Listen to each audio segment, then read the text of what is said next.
Jadi sudah bisa buat assignment. Setiap tahun diadakan program iaitu Idola. Ada event-event yang boleh dilombakan menggunakan e-learning. Dengan adanya e-learning ini kita boleh join banyak hal Ya, tentang insyaAllah. khususnya tadi misalnya salah satunya adalah budaya.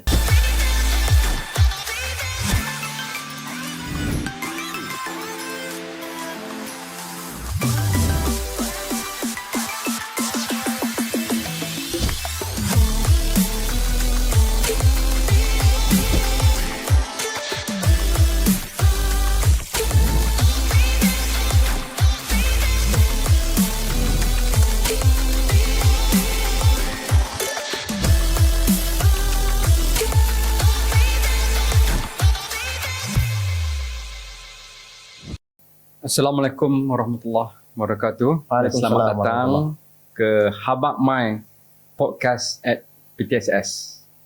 Jadi Alhamdulillah, saya Khairul Anwar, host pada hari ini untuk membincangkan dari segi tajuk pada hari ini adalah teknologi e-learning sebagai pemangkin pendidikan serumpun.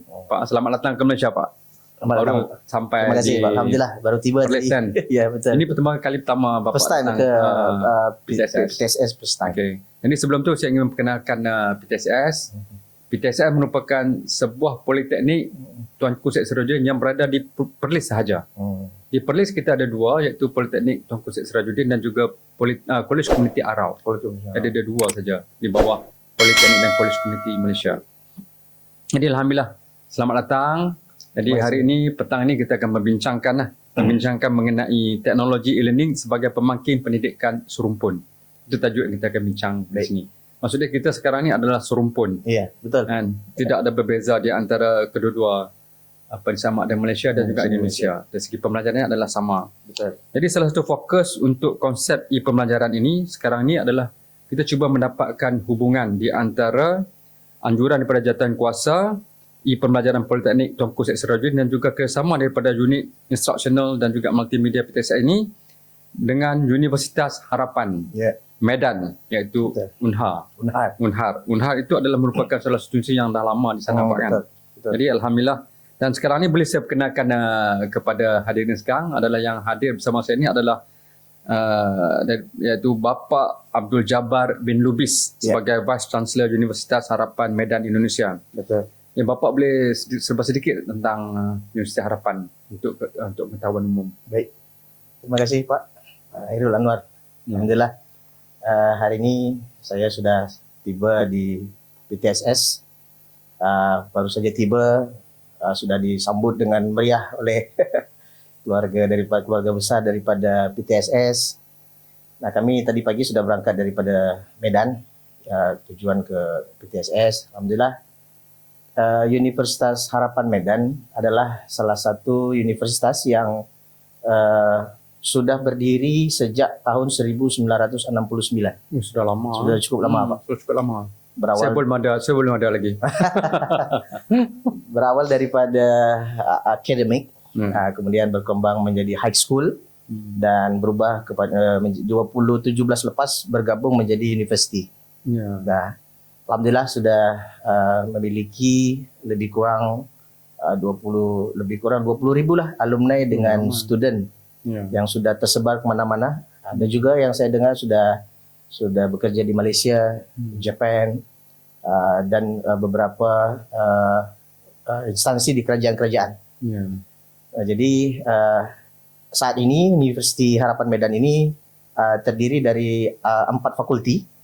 Ada fakulti Teknik and Computer, kemudian ada fakulti Bahasa and Communication, lepas tu ada fakulti Economic and Business, dan yang paling muda itu baru lahir sejak bergabung menjadi universiti adalah fakulti Hukum atau Lawyer. Hukum ada juga. Ya, betul. Kalau macam di Politeknik Tuanku Syed Sirajuddin, kita ada 6 bidang. Di mana 6 jabatan kita panggil di sini. Iaitu jabatan kejuruteraan mekanikal, jabatan kejuruteraan elektrikal, kita ada jabatan pelancongan dan juga hospitality, kita ada jabatan reka bentuk dan visual, Kemudian kita ada juga jabatan IT, IT. Teknologi Maklumat, dan akhir sekali jabatan perdagangan. Ada 6 jabatan. Di dalam tu ada berbagai-bagai program yang telah dilaksanakan. Okey, berbalik kepada e-learning. Okey.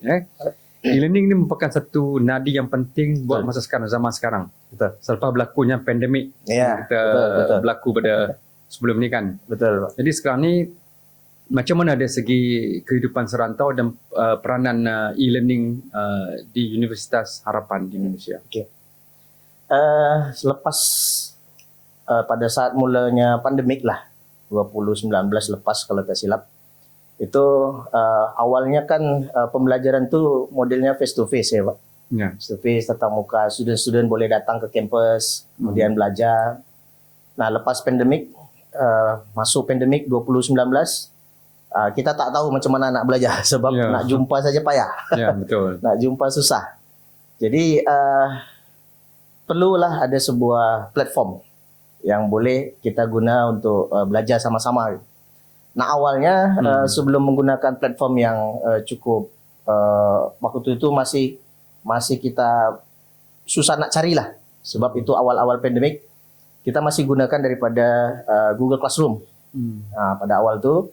Nah lepas tu setelah lama-lama seperti macamnya Google Classroom ni masih kurang. Masih banyak yang perlu kita perbaiki. Alhamdulillah hari ini Universitas Harapan Medan sudah punya e-learning sendiri yang sudah diprakarsai oleh Pak Rektor Profesor Sriadi yang sudah boleh digunakan untuk macam-macam. Jadi sudah bisa buat assignment, sudah boleh buat upload materi dengan berbagai media, pakai itu menggunakan video, audio, boleh juga pada menggunakan PowerPoint dan lain sebagainya lah. Jadi sudah lebih kompleks. Alhamdulillah di launching awal semester lepas dan peminatnya sudah cukup banyak Pak. Sudah cukup banyak daripada pekerja-pekerja yang mereka nak sambung study tapi mungkin tempat tinggal jauh daripada kampus. Nah mereka boleh guna e-learning. Terlebih-lebih pada pekerja-pekerja yang mereka sudah bekerja tapi nak sambung study gitu untuk tingkatkan daripada daripada graduationnya. Sehingga dia boleh guna e-learning. Kita bolehkan. Jadi menggunakan sistem hybrid learning. Nah, jadi dia boleh datang mungkin beberapa kali untuk datang ke kampus untuk face to face. Nah, sisa dia boleh belajar di e-learning. Mudah bagi senang. Menjimatkan masa. Betul. Datang ke kampus, selain itu dapat juga terus bekerja face to face. Betul. Ya, itu. Okey, itu dari segi e-learning yang akan difokuskan. Kemudian kita tengok dari segi kesediaan bahan digital. Kalau kita lihat dari segi Politeknik Malaysia, termasuklah Politeknik Tunku Syed Sirajuddin, kita di mana kita memperkenalkan konsep e-pembelajaran. Di mana e-pembelajaran berkenaan adalah menggabungkan platform bagi digital, kemudian untuk bahan multimedia dan juga untuk kaedah pembelajaran interaktif. Di mana sekarang kita tengok dari konsep ketiga-tiga itu, bagaimanakah di antara Universitas Harapan dan juga Politeknik akan menggabungkan atau melihatkan satu sekitar ini, bagaimanakah apa-apa item yang kita boleh kebersamaan. Apa pandangan Bapak tentang? Saya rasa banyak hal ya yang boleh kita join lah antara Indonesia dengan Malaysia gitu. Dalam hal budaya misalnya culture ya, dalam hal suku budaya bahasa juga, dan mungkin macam-macam boleh kita buat melalui e-learning gitu. Nah mungkin kita tak boleh datang ke Indonesia karena sebab masa kerja yang cukup padat sehingga tak sempat. Kita boleh sharing-sharing by e-learning misalnya. Nah ini saya pikir cukup baik karena memang Indonesia dengan Malaysia ini sudah sejak dari masa lampau sudah seperti keluarga lah. Makanya tadi kami datang ke Malaysia ni sudah seperti balik kampung Pak. Alhamdulillah. Alhamdulillah. Serumpun betul. Sebab di Medan juga banyak keluarga-keluarga yang dari Melayu. Istana Maimun tu peninggalan istana kerajaan Melayu. Pada waktu lepas. Alhamdulillah kebetulan Universitas Harapan itu dekat dengan Istana Maimun. Tak jauh daripada Istana Maimun. Jadi budaya-budaya Melayu itu sudah sangat terkenal lah kalau di Medan sendiri Pak. Jadi saya pikir dengan adanya e-learning ini kita boleh join banyak hal Ya, tentang insyaAllah. khususnya tadi misalnya salah satunya adalah budaya. Ya, insyaAllah. InsyaAllah. Jadi selepas pulang ke Indonesia, kita akan pastikan bahawa satu program yang kita akan bersama-sama. Betul. Sama ada hujung tahun ini, sebab sekarang pun sudah bulan Disember. Ya, betul. Sama ada awal tahun depan kita akan cuba pastikan bahawa satu projek kita jalankan bersama mengenai InsyaAllah. e-learning. Baik. Okay, sekarang kita nak lihat dari segi isu dan cabaran. Bila disebut e-learning, perkara pokok yang paling penting adalah dari segi internet. Ya. Jadi kita pun di kampus kita pun selalu kita pastikan bahawa internet merangkumi keseluruhan penggunaan di antara pensyarah dan juga pelajar. Betul. Itu yang paling penting. Dan juga yang mana yang datang ke kampus kita pastikan internet ini mendapat dia punya tu mudah untuk diakses. Okey, macam mana cabaran dan isu yang berlaku di Indonesia untuk dari segi internet, Pak? Okey. Nah, di era pemerintahan yang lampau, di era masanya Pak Jokowi, untuk digital ni khususnya internet ni sudah mulai digalakkan, Pak. Apalagi dari segi speed internet ni kalau dulu mungkin boleh kata ya agak sedikit lambat lah. Tapi alhamdulillah semenjak presidennya Pak Jokowi sudah mulai digalakkan bagaimana internet itu supaya punya speed yang cukup baik. Sebab selepas terjadinya pandemik itu student-student kemudian pensyarah-pensyarah ini kan mesti banyak menggunakan platform e-learning. Sehingga oleh karena itu seperti yang Pak Hairul sampaikan tadi, internet ini salah satu akses supaya boleh digunakan di mana-mana dengan speed yang baik. Ya, betul. Sebab kalau connection internetnya saja tak baik, macam mana student, macam mana pensyarah nak interaksi belajar bersama kalau connection internetnya sudah tidak baik. Nah, saat ini di Indonesia sendiri sudah bergerak dari 4G to 5G. Ya, itu sudah menuju kepada itu supaya akses internet itu boleh lebih cepatlah dari yang sudah ada saat ini. Jadi bukan satu isu yang besar lah untuk pelaksanaan untuk e-learning lah. InsyaAllah tak ada masalah. Jadi kita menuju ke arah sebuah negara yang memang membangun, maju dan juga memastikan bahawa ilmu dapat diberi sepenuhnya kepada pelajar yang memerlukannya. Betul. Okay, sekarang kita akan melihat dari segi kejayaan dan juga inovasi. Okay. Kalau di Politeknik Tunku Syed Sirajuddin ataupun PTSX ni, kita setiap tahun diadakan program iaitu Idola.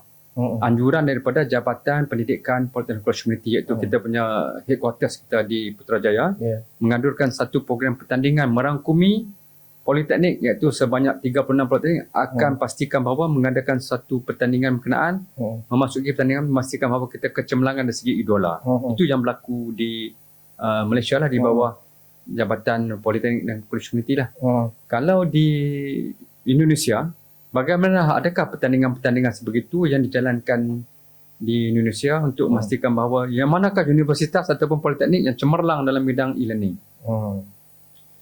Kalau di Indonesia sendiri yang saya ketahui ada juga yang jenisnya macam Bapak sampaikan tadi. Jadi perlombaan-perlombaan, ada event-event yang boleh dilombakan menggunakan e-learning.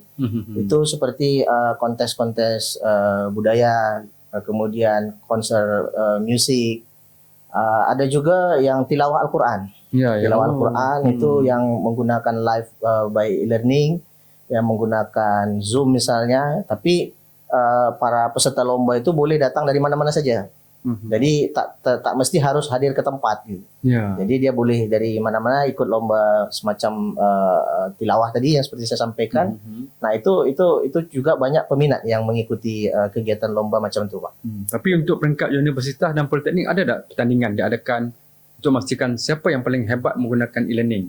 Kalau sejauh ni belum ada, Pak. Belum ada secara spesifik yang mungkin boleh kita buat kita mulakan. Boleh pastikan 5 politeknik ataupun 36 politeknik Malaysia termasuk beberapa politeknik di Indonesia, kita bergabung memastikan bahawa siapakah yang kita boleh kongsikan untuk mendapatkan berkenaan. Itu idea yang salah satu idea lah yang kita pastikan menjadi pada tahun 2025 nanti 2025, kita laksanakan. InsyaAllah. Ini permulaan, detik permulaan. InsyaAllah. Okey, itu dari segi itulah, tapi masa mencemburi kita.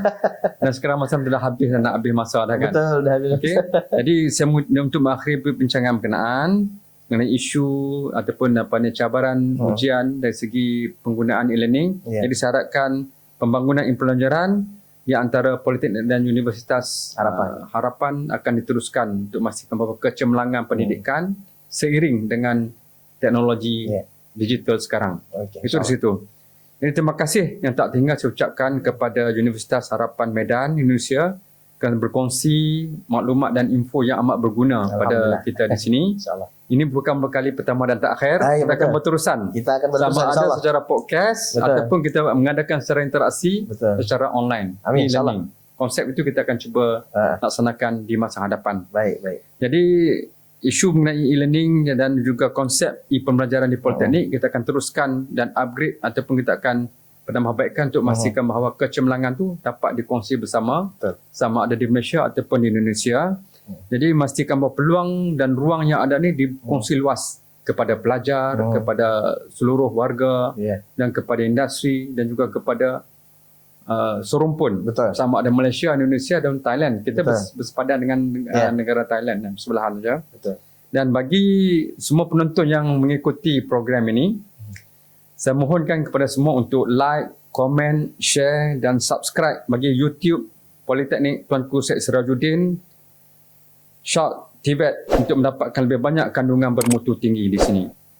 Saya, Khairul Anwar bin Ishaq, host untuk Habaq My Podcast at PTSS, mengucapkan terima kasih kepada bapa dan juga semua warga-warga yang menguruskan program podcast pada kali ini. Kita jumpa lagi. Selamat berjaya dan terus sokongan dalam pendidikan serumpun kita. Assalamualaikum warahmatullahi wabarakatuh. Waalaikumsalam.